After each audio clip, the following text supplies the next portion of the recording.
Tudo bem, Adri? Bom dia. Tudo bem, Carol? Bom dia, Heisen. Bom dia. Começou o ano, né?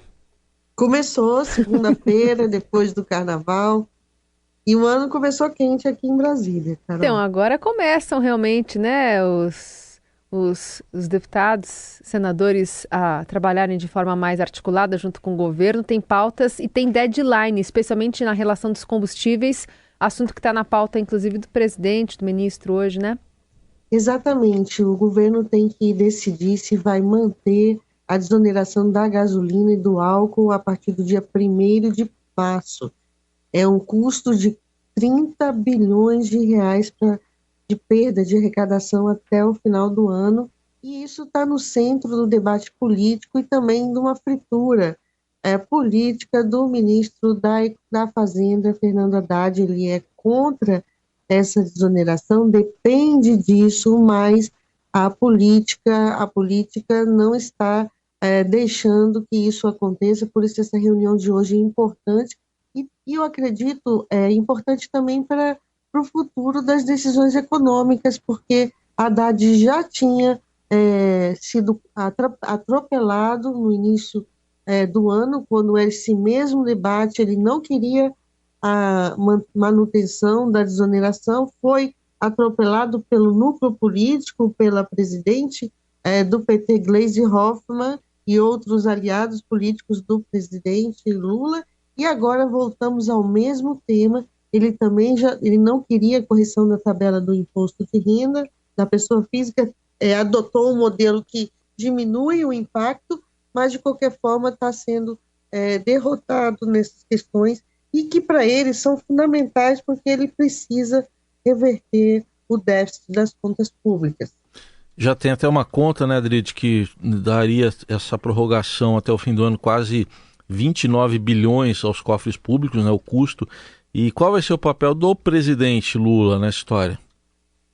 O papel vai ser arbitrar se, a partir desse momento, vai ficar claro se há um compromisso de fato do presidente Lula com a reversão do déficit, com o controle das contas públicas. Vamos lembrar que o governo ele já tinha negociado um aumento de gastos para 2023, e uma ala do partido, uma ala não quer, acha melhor deixar o déficit e evitar um esfriamento da economia. Eles estão preocupados com a queda da popularidade, com a queda não, com a popularidade do presidente, e é claro, e essa medida é uma medida que afeta muitos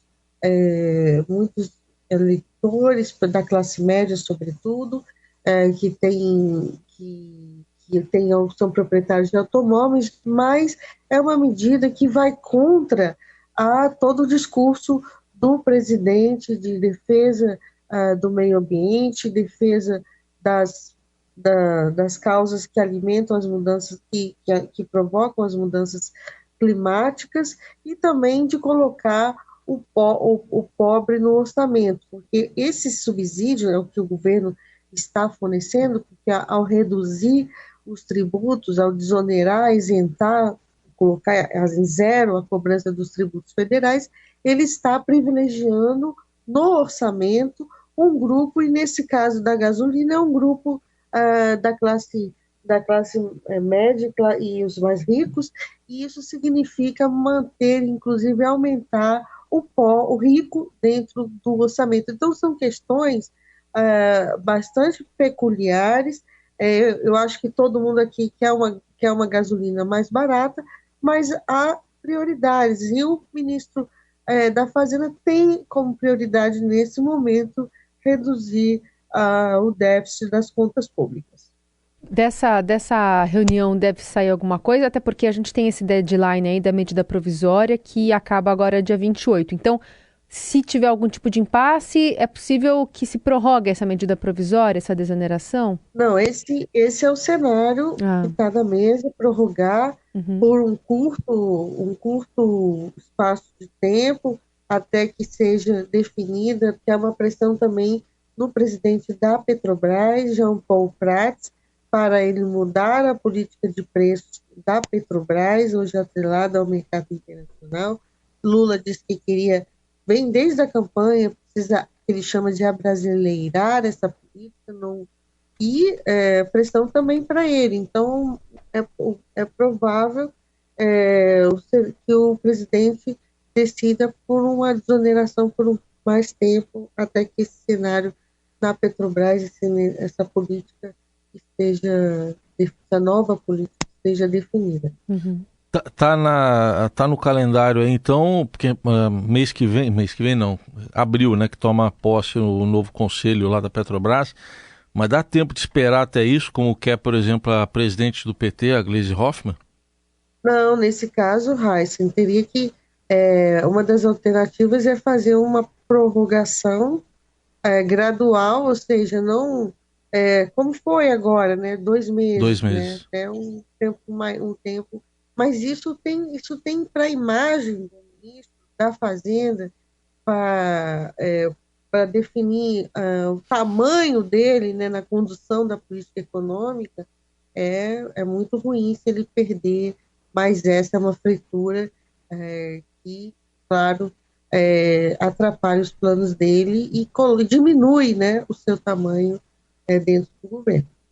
E em relação às pautas econômicas, né, reforma tributária, também alguma regra fiscal, enfim, para impedir endividamento, como é que a gente está em Brasília? O tema da regra fiscal, né, que o governo chama de um novo arcabouço fiscal para as contas públicas, ele vai substituir o teto de gastos, que é a regra que limita o crescimento das despesas à variação da inflação. Esse projeto, o ministro da Haddad, ele prometeu para março, ele antecipou, um pouco antes do Carnaval, na véspera do Carnaval, ele prometeu isso, colocando na frente da reforma tributária, porque todo esse discurso, toda essa pressão que o governo vinha fazendo e continua fazendo para a redução dos juros, depende muito dessa nova regra, isso ficou claro, e ele prometeu entregar, mas ainda há um debate. O governo diz que está maduro, mas internamente você vê ainda que dificuldade do governo para delinear esse novo arcabouço fiscal, que o ministro Haddad e integrantes já disseram que vai ter, sim, uma regra de controle de gastos também, que não era o que o núcleo político do PT e do governo desejariam eles não querem controle de gastos, eles não querem uma regra de controle, querem um arcabouço como já existia, de busca de superávites para as contas públicas, mas com flexibilidade para aumentar os investimentos. Então, a questão também, né, Adri, que além da conta meramente técnica, né, na economia tem a questão política. Por exemplo, o ministro Flávio Dino disse em entrevista ao Estadão que se tiver problema na economia, a extrema-direita, né, ele falou do golpismo, que a extrema-direita vai se sentir incentivada por isso. É o que está por trás, né, de toda essa preocupação do presidente Lula com a questão da popularidade dele. Vamos lembrar que ele adotou recentemente medidas para aumentar o salário mínimo, correção da tabela, que estava congelada há 8 anos, também a Minha Casa Minha Vida, lançou o programa, virão outras medidas como o Desenrola, agora nesses próximos dias desenrola um programa de renegociação de dívidas que as pessoas têm junto às empresas, aos bancos. Então, é muita notícia que eles estão querendo ativar a economia, evitar uma recessão com esse medo. Mas e Haddad, por outro lado, tem a missão, ele se colocou a missão de colocar as contas em dias. E a gente não podemos esquecer, Heisen, as contas estão com um déficit há muito tempo, Teve um pequeno superávit no ano passado, por conta de que foram adiadas despesas